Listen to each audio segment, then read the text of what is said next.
Is for Apricot, chapter 12, entitled Found Out. Apricot was amazed and annoyed. He didn't like people getting away with bad things and upsetting people. Apricot wished that he could tell Mary what he'd seen and how he was feeling, but all he could do was frown and look sad. Mary stroked Apricot's fur tenderly, and he was as receptive as a radio. Look what I bought, Mary said, turning Apricot's attention to more mundane matters. It was a beautiful scarf, and it was Apricot's favorite color, gold. Apricot loved anything gold. It made him feel happy inside. Mary threw the scarf around Apricot's neck, and he beamed happily. It was so eye-catching that all of the customers looked at him with admiring eyes, all except one, the thief, and he was walking away looking for his next victim. Apricot wished that he could tell Mary, but the last thing that he wanted to do was to spoil her day. Mary finished her cake, and Apricot finished his carrot soup, and they went back up the escalator. It was exciting and endless, thought Apricot. He had been in a few shops before, but they were nothing as grand looking as this one.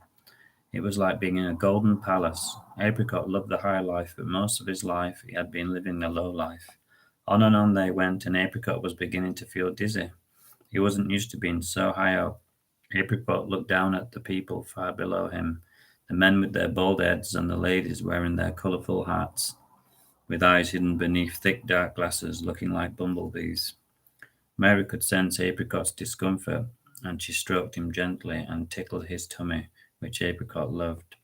It didn't take them long to reach the top. This time they were in the technology section of the store, and everywhere they looked they were surrounded by gigantic TVs and radios with big speakers and colourful hi-fis blasting out pop music. Mary winced. She much preferred something soothing like classical, but Apricot pricked up his ears, and it wasn't long before he was swaying and bobbing along to the beat of the music. He loved it. The handbag was swaying and jumping about as if it was full of eels.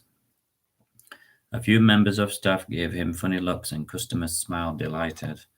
Mary was busy staring transfixed at the more gigantic TV in the store. Soaps will look great on this, she thought, impressed. Apricot continued bopping to the delight of the customers until Apricot saw the man she had seen earlier, the thief.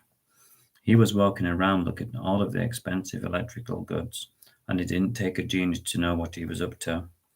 Apricot stopped bopping, and he watched his every move. If only he could tell Mary, he thought, but he didn't know how. Guinea pig speak wasn't popular with ordinary people, he thought sadly. The shifty-looking man walked around the shop looking as innocent as a local vicar, but he was anything but.